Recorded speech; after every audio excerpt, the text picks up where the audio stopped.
ఓం నమో వెంకటేశాయ. Welcome to my Krishna astro TV. నా పేరు నరసింహమూర్తి. నా ఫోన్ నెంబర్ వచ్చి 8712190468. ఈనాటి కార్యక్రమంలో ఒక ముఖ్యమైన విషయం గురించి తెలియజేసుకుందాం. థంబ్నెయిల్ చూడగానే మీకు మ్యాటర్ చాలామందికి అర్థమై ఉంటుంది. ఒక వ్యక్తి యొక్క పేరు ఎన్ని రకాలుగా మనం మాడిఫై చేయవచ్చు ఆస్ట్రాలజీని బేస్ చేసుకుని న్యూమరాలజీ ప్రకారంగా అన్ని రకాలుగా అంత మంచి నెంబర్లలో ఆ వ్యక్తి యొక్క పేరు వచ్చినప్పటికీ కూడా అతను అదృష్టాన్ని పొందలేనటువంటి పేరు కూడా దాంట్లో ఉంది. ఆ అదృష్టాన్ని పొందలేనటువంటి పేరు మనకి చాలా మంచి నెంబర్లే ఆ పేరులో ఉంటాయి, కానీ ఆ వ్యక్తి అదృష్టాన్ని మాత్రం పొందలేడు. ఆ అదృష్టాన్ని పొందాలి అంటే మనం ఇన్ని రకాల పేర్లు మాడిఫై చేస్తాం. అందులో ఏ పేరు అతనికి బాగా సెట్ అవుతుంది అతని జాతక భాగాన్ని కూడా అనుసరించి, అలాగే న్యూమరాలజీని కూడా బేస్ చేసుకుని అతనికి బాగా అనుకూలించేటువంటి పేరు ఏది అనే విషయం మీకు క్లియర్గా ఎక్స్ప్లెయిన్ చేస్తాను. ఈ రోజున కొద్దిగా లెంగ్తీ వీడియో అవుతుంది, అయినా ఓపిక్గా చూడండి. డీటెయిల్గా మీకు అన్నీ కూడా క్లియర్గా అర్థమవుతాయి. ముందుగా ఆ వ్యక్తి యొక్క పేరు, డేట్ ఆఫ్ బర్త్, నక్షత్రము, రాశి చక్రము ఇవన్నీ వేసి తర్వాత పేర్లు ఎన్ని రకాలుగా రాయొచ్చు అనే విషయం మీకు ఎక్స్ప్లెయిన్ చేస్తాను నేను. ముందుగా అతని యొక్క డేట్ ఆఫ్ బర్త్ రాస్తున్నాను చూడండి. ఇక్కడ అతను పుట్టింది 6వ తారీఖు 2వ నెల 1997 అతను పుట్టిన డేట్ ఆఫ్ బర్త్. దీన్ని మనం కూడితే 6వ తారీఖు అంటే 6, 2వ నెల అంటే 2, 1997 10, 19, 26 అంటే 8, 26 + 6 32, 33, 34 అవుతుంది. 34 అంటే 7. ఇతనికి birth number, destiny number, Angel number చూసుకుంటే బర్త్ నెంబర్ 6వ తారీఖు పుట్టేటప్పుడు 6, డెస్టినీ నెంబర్ 7, ఏంజల్ నెంబర్ 3 అయ్యింది. ఇది అతనికి డేట్ ఆఫ్ బర్త్ ప్రకారం వచ్చినటువంటి ఎనర్జీ లెవెల్స్. ఇతని జాతకం చూద్దాం, తర్వాత పేరు మీకు రాస్తాను. ఇతను ఎప్పుడు పుట్టాడు ఏమిటంటే చూస్తే కనుక పుష్యబహుళ చతుర్దశి, పుష్యమాసం, పుష్య బహుళ చతుర్దశి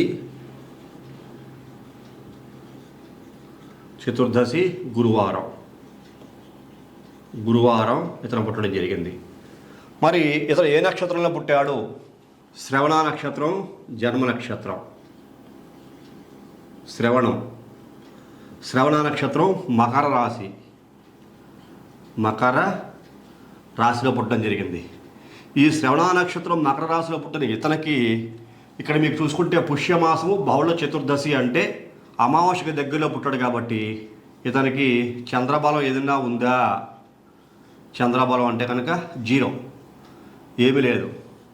చంద్రబలం లేదు అని చెప్పేసరి మనకి ముందుగానే కనపడుతోంది. ఈ పుష్యబహుళ చతుర్దశి గురువారము, శ్రవణ నక్షత్రం, మకర రాశిని చూస్తూ ఉంటే.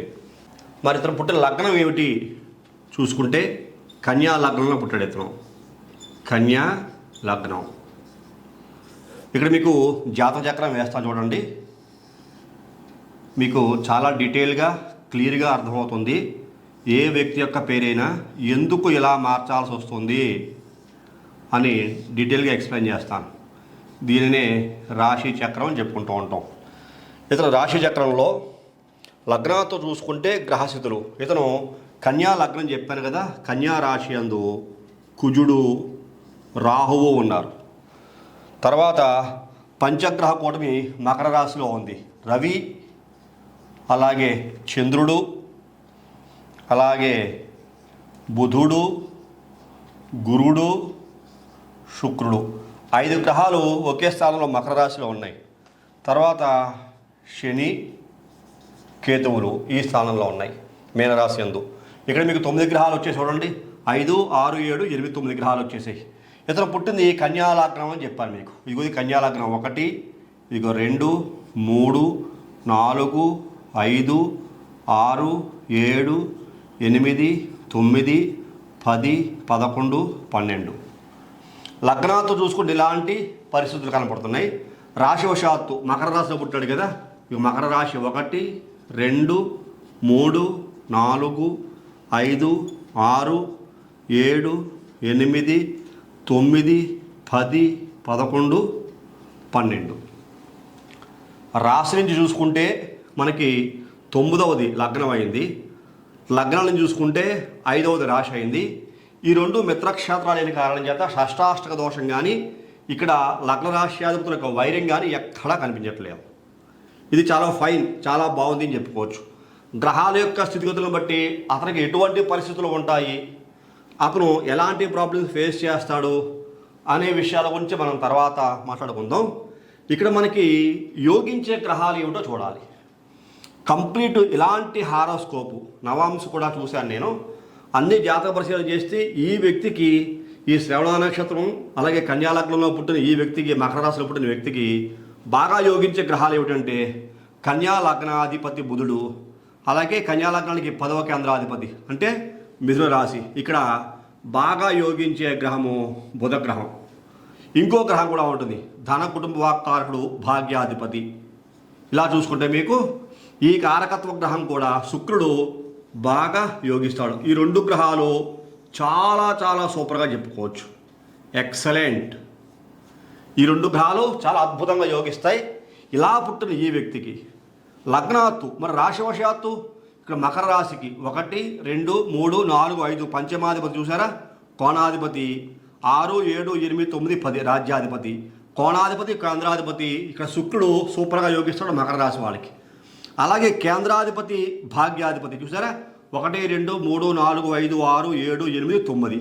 అంటే ఇక్కడ మీరు చూసుకుంటే 10వ స్థానం రాశివశాత్తు చూసుకుంటే ఇక్కడ మనకి లగ్నాత్తు చూసుకుంటే 10వ స్థానం, అలాగే రాశివశాత్తు చూసుకుంటే భాగ్యస్థానం 9వ స్థానం.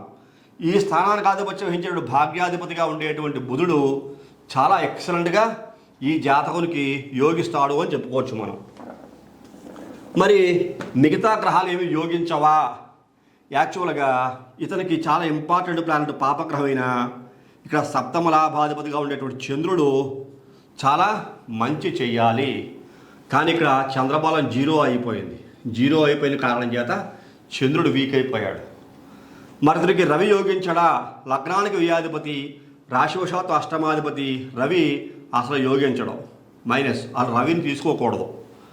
మరి శని యోగిస్తాడు కదా రాశ్యాధిపతి, లగ్నానికి మీకు 5 6 స్థానానికి శని యోగించే స్థానం కదా. అంటే శని 7వ కేంద్ర స్థానం ఉంది మీనరాశిలో కేతుతో కలిసి ఉన్నాడు.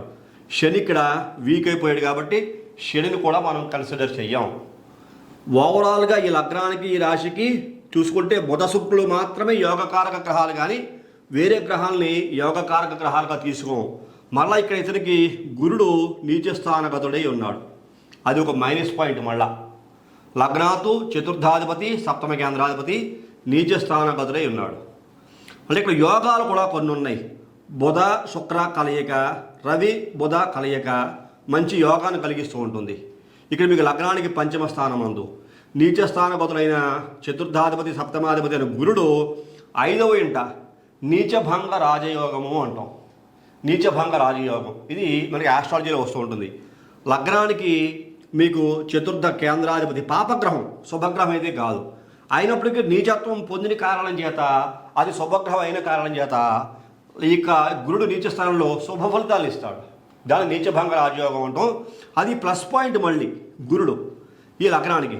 అందువల్ల గురుడు వల్ల చాలా వరకు మేలు కలుగుతుంది.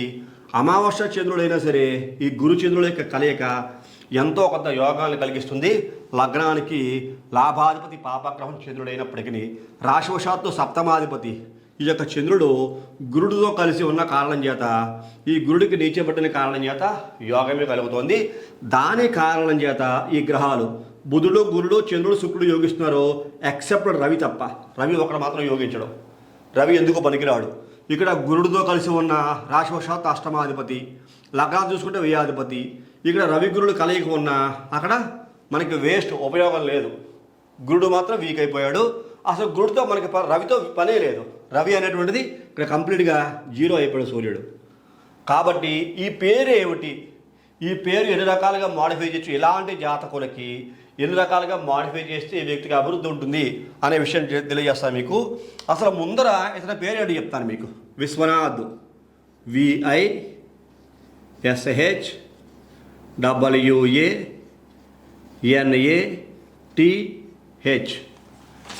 ఆ తల్లిదండ్రులు ఈ అబ్బాయికి పెట్టిన పేరు విశ్వనాథ్.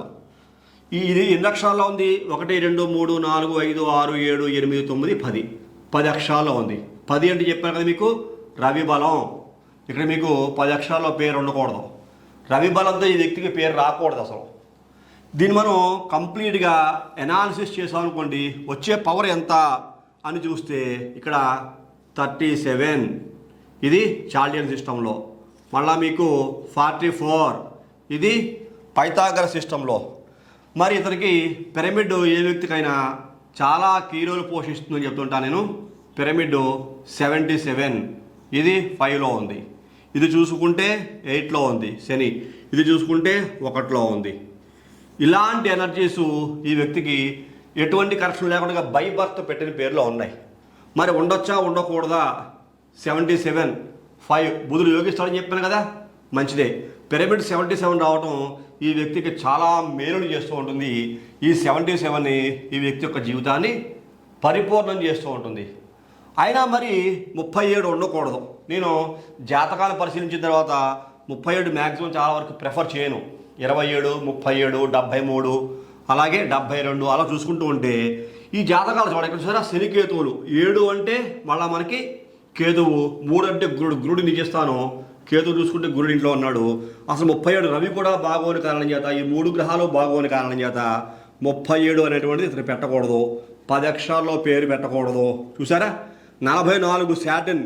ఈ శని కూడా ఇతనికి మీనరాశి యందు ఉన్న కేతువుతో కలిసి ఉన్న కారణం చేత రాష్ట్రాధిపతి ధన కుటుంబకారుడు లగ్నాత్ పంచమాధిపతి షష్టాధిపతి శని సప్తమ స్థానంలో ఉన్న కారణం చేత ఈ పేరు సుమారుగా ఎంత పర్సంటేజ్ మనకి ఒక 30% పాజిటివ్ రిజల్ట్ ఇస్తే 70% నెగిటివ్ రిజల్ట్ ఇస్తూ ఉంటుంది. ఇది బాగోదు, ఇది ఓకే. అలాంటి పరిస్థితుల్లో ఈ జాతకుడు ఉంటాడు. ఈ జాతకుడికి తండ్రి ఎప్పుడు స్ట్రగుల్ అవుతూ ఉంటాడు. మా అబ్బాయి జీవితం ఇంకా బాగుండాలి, ఇంకా బాగా చేయాలి, ఇంకా బాగుండాలని. మరి ఎందుకు స్ట్రగుల్ అవుతున్నాడు? లగ్నాత్తు అలాగే రాశివశాత్తు భాగ్యాధిపతి ఇక్కడ ఈ రాశి యందు ఉన్న శనికేతువుల కలయిక ఉంది. ఇక్కడ మీకు లగ్నాత్తు పంచమాధిపతి భాగ్యాధిపతి ఇక్కడ మీకు 5వ ఇంట్లో ఉండి రవితో శుక్రుడు కలిసి ఉన్నాడు. అలాగే లగ్నాత్తు సప్తమాధిపతి శనికేతువుల కలయిక, రాశివశాత్తు 3వ ఇంట శనికేతువుల కలయిక. యాక్చువల్గా 3వ ఇంట శనికేతులు యోగిస్తారు. 3వ ఇంట కేతువు 3వ స్థానంలో యోగిస్తాడు, శని కూడా 3వ ఇంట యోగిస్తాడు. ఈ 2 మిత్రక్షేత్రాల చేత రాశివశాత్తు బెటర్ లైఫ్ని ఇస్తాయని చెప్పుకోవచ్చు. చెడ్డ లైఫ్ని అయితే ఏమాత్రం ఇవ్వవు. కాకపోతే లగ్నాత్తు సప్తమంలో రాహుకేతువులు కుజరాహువులు జన్మమందు, కుజరాహువులు భాగ్యస్థానమునందు రాశివశాత్తు మంచి ఫలితాలను అయితే ఇవ్వరు. ఆ రకంగా కంప్లీట్ ఏసీడీసీ జాతకంగా ఈ జాతకం కనపడుతుంది. యోగించాల్సిన గ్రహస్థులు యోగించట్లా. ఈ పేరు ఎన్ని రకాలుగా మనం మాడిఫై చేయొచ్చు అని చూస్తే కనుక ఒకసారి చెప్తాను చూడండి మీకు. VISHWVVNATH చూసారా, ఇది కూడా విశ్వనాథే. VISHWVNATH చూసారా, ఇక్కడ మీకు 10 అక్షరాల్లో వచ్చింది. మరి దీనికి సంఖ్యాబలం చాలా సూపర్ డూపర్ లెవెల్లో ఉంటుంది. 46 వచ్చేసింది, అలాగే 42 వచ్చేసింది, 41 వచ్చేసింది, 46 చాల్డియన్లో, 42 పైథాగరస్లో, 41 పిరమిడ్. చాలా హై లెవెల్ నేమ్ అనమాట. హై లెవెల్ ఎనర్జీ, మామూలు ఎనర్జీ కూడా కాదు ఇది. హై లెవెల్ ఎనర్జీ ఈ పేరులో ఉంది. మరి ఈ పేరు ఎంత హై లెవెల్ ఎనర్జీలో ఉన్న ఈ పేరు ఈ వ్యక్తికి పనిచేస్తుందా? ఈ తారీఖు, ఈ బర్త్ నెంబరు, ఈ డిష్ నెంబరు, ఈ ఏంజల్ నెంబర్లో పుట్టిన వ్యక్తికి పనిచేస్తుందా అంటే పనికిరాదు. అందరికీ అన్ని పేర్లు ఏం పనిచేయవు. మన ఎనర్జీ సెట్ అయిపోయింది కదా, నా పేరు పెట్టేసుకోండి, ఇతను మళ్ళీ పత్రానికి వెళ్ళిపోతాడు. ఈ పేరే కొంచెం బెటరు దీనికన్నా కంపేర్ చేసుకుంటే. ఎంతో కొంత ఇదే కొంచెం బెటరు. దీంట్లో 37 44 77 వచ్చినా ఇదే కొంచెం బెటర్, కానీ ఇది మాత్రం బెటర్ కాదు. ఇది మళ్ళీ చాలా ఇబ్బందులు పాలు చేస్తూ ఉంటుంది. ఈ పేరు 100% ఈ స్పెల్లింగ్ని ఇతను వాడుకోకూడదు. ఇంత హై లెవెల్ ఎనర్జీ వచ్చినా సరే వాడకూడదు. ఇంకొక స్పెల్లింగు ఇంకొకలా చూద్దాం. అది ఏముంది?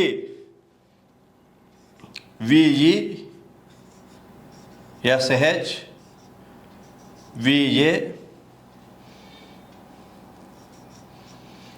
ఎన్ఏటిహెచ్ విశ్వనాథ్. ఇది చూడండి మళ్ళీ 1 2 3 4 5 6 7 8 9 10. ఇది కూడా 10 అక్షరాల్లో కలిసింది. దీనికి ఎంత ఎనర్జీ వచ్చింది అని ఒకసారి పరిశీలన చేద్దాం. ఇది చూసుకుంటే 41 39 32 పిరమిడ్. చూసారా, ఇది కూడా చాలా హై లెవెల్ ఎనర్జీ.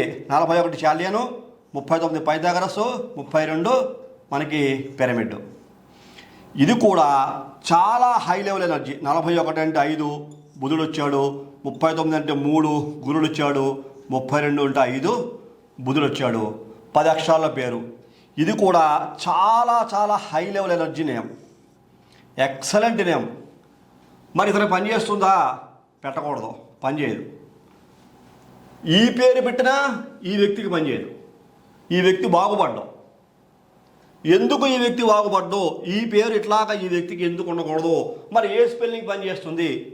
ఒకటేమో బై బర్త్ వచ్చింది, 2 రకాల పేర్లు చూసాం. ఇలా నేను చాలాసార్లు చూసాను, చాలా రకాల పేర్లు చూశాను.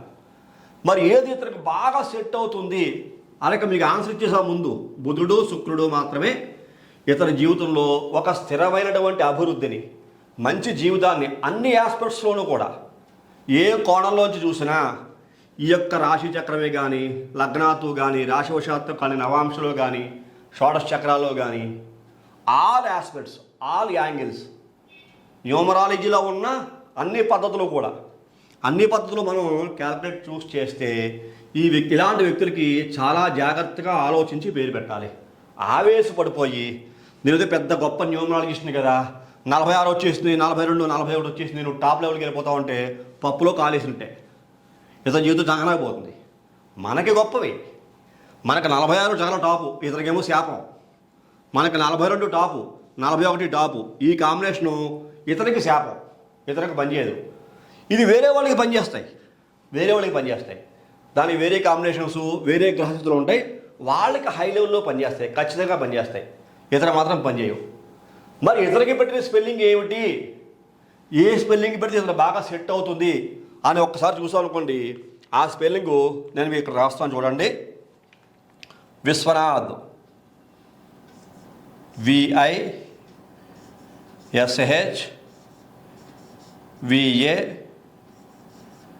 VANATHH.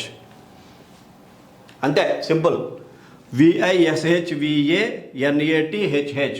ఇది ఎన్ని అక్షరాలు ఉంది?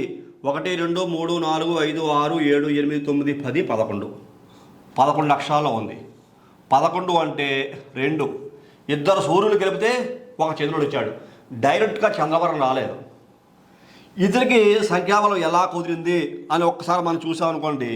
ఇది 42, 51, 59. 42 అంటే 6, 51 అంటే 6, 59 అంటే 5. ఇది పిరమిడ్ నెంబర్, ఇది పిరమిడ్ నెంబర్ ఇతనికి. ఇదే ఎందుకు కుదిరింది? 42, 51, 59. 42 అంటే 6 శుక్రబలం, 51 అంటే 6 శుక్రబలం, 59 అంటే బుధబలం. ఇందులో బుధ శుక్రుడు చూసారా, మీకు ముందర ఫైండ్ చేసి ఉంచాను మీకు. ఒక్క బుధుడు శుక్రుడు ఈ 2 గ్రహాల యొక్క పవర్స్ ఇతని పేరులో రావాలి, కానీ రవిగ్రహంతో కూడిన పేరు ఇతను రాకూడదు. మరి ఇక్కడ 2 రవులు వచ్చారు కదా అంటే ఇది రవిగా తీసుకో, చంద్రుడిగా తీసుకుంటాం, 2 రవులు. మరి చంద్రబలం ఇతను వీక్ కదా, చంద్రబలం తీసుకోవచ్చునా అంటే 100% తీసుకోవాలి ఇతనికి. ఎందుకు తీసుకోవాలి? ఇక్కడ శుక్రుడు ఈ యొక్క బుధుడు 59లో చాలా హై లెవెల్ ఎనర్జీని ఈ జాతకుడికి ఇస్తుంది. ఇతను జాతక ప్రకారంగా ఉండే అనేక రకాల దోషాలు జీవితాంతం కంట్రోల్ చేస్తుంది. ఉన్నతమైన, అత్యంత ఉన్నతమైన, అధికమైనటువంటి జీవితం పొందగలిగేటువంటి శక్తి ఈ ఎనర్జీ, ఈ పేరులోని ఎనర్జీ ఇస్తుంది. మరి 2లో ఎందుకు పెట్టాము అంటే ఇక్కడ చూడండి, ఇక్కడ మీకు చెప్తాను క్లారిఫికేషను. చంద్రుడు సప్తమాధిపతి రాష్ట్ర స్థానంలో ఉన్నాడు, జన్మంలో ఉన్నాడు. ఎవరితోటి? గురుడితో కలుసున్నాడు, శుక్రుడితో కలుసున్నాడు, రవితో ఉన్నాడు, బుధుడితో ఉన్నాడు. సప్తమాధిపతి అంటే రాశివశాత్తు కళత్ర స్థానము, భార్యాస్థానం. లగ్నాతో చూసుకుంటే లాభాధిపతి పాపగ్రహం, లగ్నానికి కన్యా లగ్నానికి చంద్రుడికి శుభగ్రహం కాదు, పాపగ్రహం అయినప్పటికీ పంచమందు గురుడితో కలిసి ఉండి ఇక్కడ లాభాన్ని, అలాగే భార్య తరపున ఉండేటువంటి సమస్యల్ని తొలగించాలి అంటే మళ్ళా నక్షత్రాధిపతి, శ్రవణ నక్షత్రానికి అధిపతి చంద్రుడు. ఆ చంద్రుడు ఈ పుష్యమాస బహుళ చతుర్దశి గురువారం పుట్టిన కారణం చేత, ఈ శ్రవణ నక్షత్రంలో మకర రాశి పుట్టిన కారణం చేత, ఈ బహుళ చతుర్దశి అయిన కారణం చేత, అమావాస్య 1 డే బిఫోర్ పుట్టిన కారణం చేత ఇక్కడ చంద్రుడు వీక్ అయిపోయినాడు. ఆ చంద్రుడి యొక్క బలం సప్తమాధిపత్యం వచ్చిన కారణం చేత భార్యాభర్తల యొక్క దాంపత్యం, వృత్తి, వ్యాపారాలు అవి బాగా డెవలప్ అవ్వాలి, జీవితంలో ఉన్నతమైన స్థానానికి వెళ్ళాలి. లగ్నానికి ఇక్కడ మీకు సప్తమాధిపతి కాదు, లాభాధిపతి, రాశివశాత్తు సప్తమాధిపతి. కాబట్టి ఈ చంద్రుడు చాలా చాలా కీ రోల్ పోషిస్తాడు. చంద్రబలం ఈ వ్యక్తి ఖచ్చితంగా డెవలప్ చేయాలి. డెవలప్ చేస్తేనే ఇతనికి హెల్త్ బాగుంటుంది. ముందు తొందరపాటుతనం లేకుండా, భయం లేకుండా ధైర్యంగా ఏ పనైనా చేయగలుగుతాడు. జీవితంలో చాలా ఉన్నతమైన స్థాయికి అంచెలంచెలు ఎదిగేటువంటి స్థితికి వెళతాడు. ఇతను కుటుంబం దినదినాభివృద్ధి చెందుతూ ఉంటుంది. ఇక ఎక్కువ దోషాలు ఎలిమినేట్ చేయట్లా, యోగాలే చెప్తున్నా. ఆ యోగాలన్నీ కూడా ఇతనికి చాలా బాగా హైలైట్ అవుతూ దోషాలని కంట్రోల్ చేస్తూ జీవితంలో ఉన్నతమైన స్థితికి ఈ 42 అంటే సమస్తమైన వ్యాధుల్ని కూడా నయం చేసే శక్తి కలది. కొంతమందికి ఈ 46 కన్నా కూడా చూసారా 42 చాలా హైలో ఎనర్జీ ఇస్తూ ఉంటుంది. 46 అంటే సుప్రీం నెంబర్, ప్రపంచ ప్రఖ్యాతిగాంచిన సంఖ్య. ఈ 46లో పేరు రావాలని చాలామంది కోరుకుంటారు, కానీ ఇతనికి పనిచేయదు. ఈ కాంబినేషన్ ఉన్న వ్యక్తికి ఇతను బర్త్ నెంబర్ 6 అయింది, ఇదిగో చూసుకుంటే 6లో చాల్యన్లో వచ్చింది. డెస్టినీ నెంబర్ 7 అయింది, 7కి 51, 6లో పేరు వచ్చింది. ఇతను ఏంజల్ నెంబర్ 3 అయింది, 3కి బుధుడిలో పేరు వచ్చింది 59లో. ఈ కాంబినేషన్ 5, 9, 9 కూడా మళ్ళీ అమ్మకి బుధుడికి రిప్రజెంట్ చేస్తూ ఉంటుంది. అలాగా అనేక రకాల యోగాలు, ఇంకా 4-5 రకాల పేర్లు ఉన్నాయి. దీనికి అనాలిసిస్ చేసినవి ఇక్కడ బోర్డు సరిపోదు, అనాలిసిస్ చేయాలని ఇంకా వీడియో పెద్ద అయిపోతుంది. అందుకోసమని ఇంతటితో నేను కట్ చేస్తున్నాను. అట్లాగా ఇతనికి అనేక రకాల యోగాలు సిద్ధించాలి అంటే పూర్తి జాతక విశ్లేషణ చేసినప్పుడు మాత్రమే. ఆ విశ్లేషణ చేసి ఏదో 46లో వచ్చింది, 40, 41 పేరు పెట్టేస్తే కుదరదు. ఇది 41, 39, 32 ఇది మంచిదే, ఇతనికి సెట్ అవ్వదు. ఇతర పేరు 37, 44, 47 బాగానే ఉంది, కానీ ఇందులో ఎనర్జీ లెవెల్స్ ఇతనికి సరిపోవు. ఎనర్జీ లెవెల్స్ సరిపోవటం లేదు. 37 అసలు ఇతనికి పనిచేయదు, 44 పనిచేయదు. చూసారా? అలాగ జాతక విశ్లేషణ చేసి ఈ డేట్ ఆఫ్ బర్త్లో ఉండే ఎనర్జీని మనం క్యాలిక్యులేట్ చేసుకుని ఎవరైతే ఈ వ్యక్తికి జాతక పరిశీలన చేసిన తర్వాత సరైన పద్ధతిలో ఈ యొక్క నేమ్ కరెక్ట్గా అనాలిసిస్ చేసి ఇవ్వగలుగుతారో వాళ్ళకి మాత్రమే ఉన్నత స్థితికి వెళ్ళేటువంటి యోగ్యత కలుగుతుంది. ఈ పేరు ఇట్లా లేకపోతే వాళ్ళు ఉన్నత స్థానానికి వెళ్ళేటువంటి అర్హతని కోల్పోతారు. ఇలా పెట్టినా కోల్పోతారు, ఇలా పెట్టినా కోల్పోతారు, ఇలా ఉన్నా కోల్పోతారు. కాబట్టి మీకు అర్థం అవ్వడం కోసం ఒక 4-5 రకాలుగా మీకు అనాలిసిస్ చేసి సింపుల్గా మీకు ఈ కార్యక్రమం నేను తెలియజేయడం జరిగింది. ఇది మీకు అందరికీ అర్థమై ఉంటుంది అనుకుంటున్నాను. ఈ కార్యక్రమం మీకు నచ్చితే ప్రతి ఒక్కరు లైక్ చేయండి, షేర్ చేయండి, సబ్స్క్రైబ్ చేయండి. సబ్స్క్రైబ్ చేసిన తర్వాత పక్కన ఉండేటువంటి ఈ బెల్ ఐకాన్ మాత్రం ప్రెస్ చేయడం మర్చిపోకండి. అలా బెల్ ఐకాన్ ప్రెస్ చేయడం వల్ల నేను అప్లోడ్ చేయబోయే ప్రతి ఒక్క వీడియో మీకు వెంటనే ఇంటిమేట్ చేయబడుతుంది. మీరు యూట్యూబ్లోకి వెళ్ళి సెర్చ్ చేయవలసిన అవసరం లేకుండా తదుపరి వచ్చే కార్యక్రమంలో మరిన్ని ఆసక్తికర విషయాలు తెలియజేసుకుందాం. అంతవరకు సెలవు, నమస్కారం.